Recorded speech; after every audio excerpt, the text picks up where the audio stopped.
Operation Condor was a product of the Cold War where the US would use and recruit security forces within South America to protect and make sure those countries stayed friendly with US interests. This was a period of ideological and political tension between the US and USSR who competed for influence in South America. Operation Condor, which lasted from 1968 to 1989, was backed by the US, namely the CIA, who provided the necessary resources such as military aid and coordination to ensure the dismantling of communism within the region. Left-wing sympathizers, which included the likes of Peronists, Communists, and Socialists, were targeted to make way for military juntas and right-wing governments. An estimated 60,000 to 80,000 suspected left-wing sympathizers were killed during this time period as a result of the operation. Luis Puenzo's The Official Story 1985 and Andreas Wood's Machuca focus on this time period and the political ongoings that occurred within South America. These films serve as a blueprint to how South American cinema portrays neocolonialist ideologies through the depiction of third world elites. The Official Story is set in Buenos Aires, Argentina, and focuses on the mother, Alicia, realizing that her adopted daughter, Gabi, may be the child of a desaparecido. Her family live a comfortable life, but it gets turbulent as she combats her sense of morality and begins asking questions regarding her daughter's ties to the forced disappearances. Machuca, on the other hand, is set during the 1970s in Santiago, Chile, and the film focuses on two students, one being Gonzalo, who hails from a wealthy upper-class family, whilst his friend Pedro comes from an indigenous background and lives in a shantytown. In the background, we can see the impact of Salvador Allende's socialist government and how third world elites disagree with a variety of his ideologies. The film ends with Augusto Pinochet's military coup, and the audience witnesses the impact that this has on impoverished and indigenous communities. Ultimately, this video essay will delve into neocolonialist ideologies portrayed by third world elites, which includes their lifestyle, political views, and disregard for indigenous and/or working class communities. The third world elitist lifestyle provides an interesting portrayal of neocolonialist ideologies within South American cinema. Greenfield discusses how the average Argentinian developed no national identity and their worldview is dictated by foreign ideologies. This is mainly due to the large number of immigrants, the majority being from Europe, that the country has experienced since the 19th century. Solanos discusses how Argentina's cultural dependency literally copied that of European and American styles. These viewpoints can be translated into the context for Chile, and we see this instantly within Machuca as Gonzalo gets ready for school, buttoning his shirt, putting his tie on, and donning the school jacket, dressing like a little bourgeois.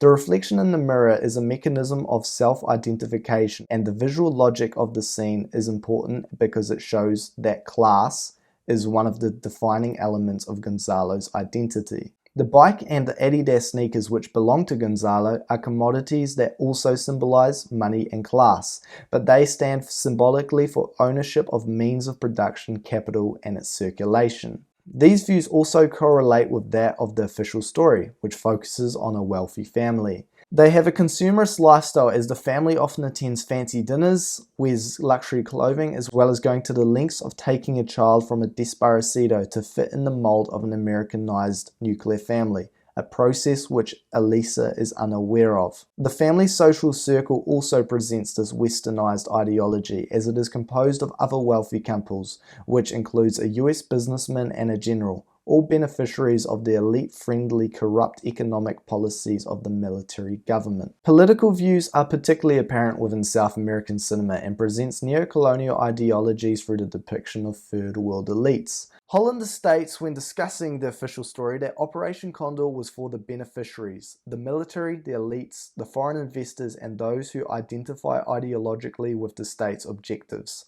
Life is good. There's a reasonable explanation for everything. They are enthusiastic subscribers to The Official Story. The political right was composed of financial elites who supported unfettered free market capitalism, a belief in individualism, and a natural hierarchical system.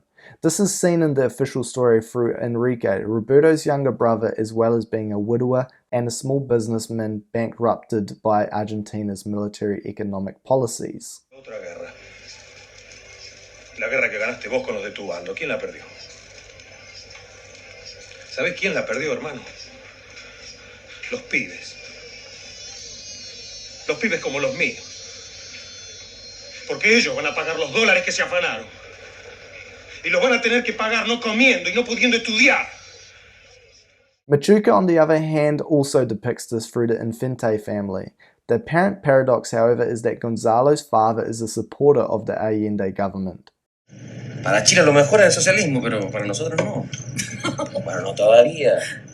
The not yet, however, displays a form of exceptionality and the possible normalization of socialistic governance of Chile, or at least one that doesn't rely on a capitalistic model, but this soon becomes a never following the events of Chile's 9/11. But the Infante family also benefit from being in the upper echelons as they have access to black markets, buying cigarettes and ham, whereas the working class is rather limited. Chile's upper classes are all relatively conservative and critique Father McEnroe, a liberal padre and principal of St. Patrick's, debating whether it's necessary to mix apples with pears. This regards the social experiment where children from surrounding shanty towns would be invited to study with those from more privileged backgrounds. The disregard for indigenous and or working class communities is also an interesting aspect portrayed within South American cinema to how third world elites portray neocolonialist ideologies. In many ways, this mirrors the actions carried out by the conquistadors since the 15th century, namely the Battle of Cajamarca, which I personally believe symbolizes the overthrow of Pedro's shantytown by Pinochet's military. However, Machuca also portrays this disregard through classism and racism. In one of the fights, one of the rich kids tells Pedro, "We're going to show you how we do things here in Vitacura," which is an upper-class neighborhood in Santiago. This statement echoes the broader context of class oppression and antagonism that has fostered Chilean society since its inception. As well as this, and personally the most heart-wrenching scene, is when Gonzalo comes home to find everything is normal after witnessing the atrocities at the shantytown.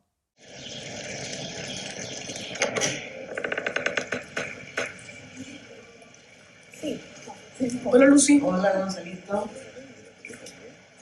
Con mi compañera y estamos comiendo, pero papas fritas, bebidas, se me dio vuelta todo en la mesa. Nos retaron, pero Sara más fuera y yo no sabía, no salí, me interesaba salir. No pisen la alfombra. Por favor. Allá. The official story also portrays this through Elisa being completely unaware of the brutal political realities which her privilege is based upon. Elisa's naive complicity with the dictatorship is symbolized in her ignorance about the circumstances regarding Gabi's adoption. A more telling scene is when Roberto is introduced to the possible grandmother of Gabi. Sara podría ser la abuela de Gaby. Como la...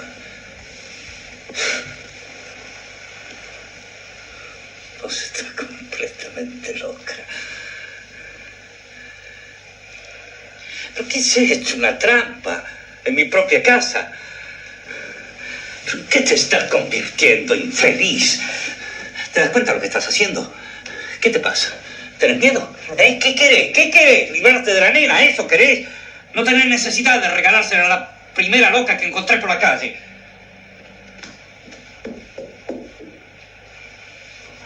Sácame esta vieja de aquí, ¿eh?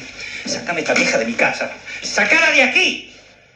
Roberto is revealed in his true identity as a collaborator of the military and mirrors that of the coup d'etat, an image of systemic power and its retaliatory vengefulness against those who dare challenge its domination, namely those hailing from poorer echelons or subversives with left-leaning ideologies. Ultimately, Machuca's and official story's portrayal of neocolonialist ideologies through the depiction of third world elites allows the audience to gauge a sense of what life would have been like during this time period.